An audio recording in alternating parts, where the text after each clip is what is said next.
bastards, brigands, sirens and scoundrels, and of course, scruffy-looking nerf herders. I'm the Brigand Bob, and today we are going to talk about a new build project.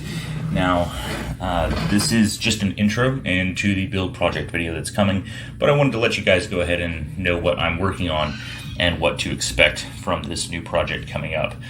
So, the thing that started this project, or the heart and soul of this particular build, is a new barrel from Rosco Manufacturing. It is a 12.5 inch barrel, but it is their proprietary gas length system, which they're calling the Patrol gas length system. Now, because of this, this barrel is coming with the gas tube, since it is a proprietary length gas tube. So this is a heavy profile barrel as well, which should help with barrel flex and the accuracy of the barrel overall. So I'm pretty stoked about that. This is not a light or pencil or government profile barrel. It is a much heavier profile barrel, much like you would find on a SOCOM profile or just an H-bar in general. So around that is what everything is built.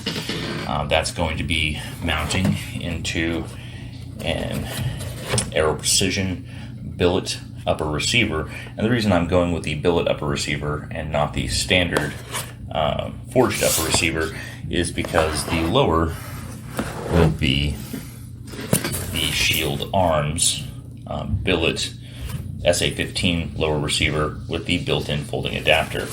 Now, I've also got another billet lower receiver from, I want to say, 17 Designs in Oklahoma City, and I will SBR that eventually as well. This will also eventually be SBR'd, but this upper will pair nicely with both of those, and it will have that nice futuristic look. And since we're doing a billet upper and a billet lower, I went ahead and went with the Gridlock rail from Strike Industries. I'm not familiar with the Gridlock. I'm not sure really how that's going to work out, if it's going to be a good rail or not, but we're going to find out. I always like the aesthetic of Strike Industries, if I did find a lot of their stuff somewhat impractical at times. But I really like the look of this particular rail, and I think for this particular build, being a billet upper and a billet lower, it's going to have a really sharp, kind of edgy look to it. And I feel like the rail is going to really play into that aesthetic. So I think that that's going to look really good. And to go along with that, I really like their buffer tube because it's cut for weight. It also just looks really slick when it's on the lower receiver, and it's a 7-position buffer tube. It's not just a regular 6-position buffer tube. So having an additional position to be able to adjust your stock, or in this case, until the SBR comes through, the pistol brace is nice. Being able to adjust that stock or brace 7 positions instead of 6, just a little bit more ability to fine-tune it to yourself and your body mechanics. So there's that. And playing into the full aesthetic of the build, the forward assist will be a Strike Industries forward assist just because it looks cool, and the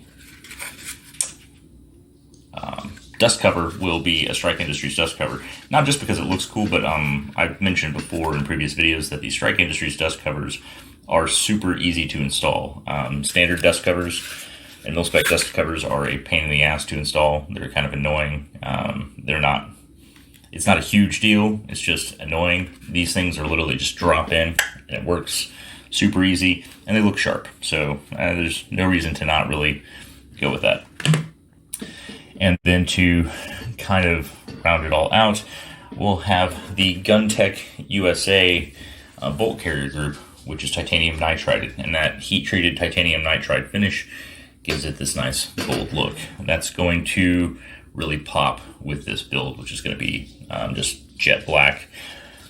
That's going to, I think, really kind of round out the look of the build and make it look fantastic.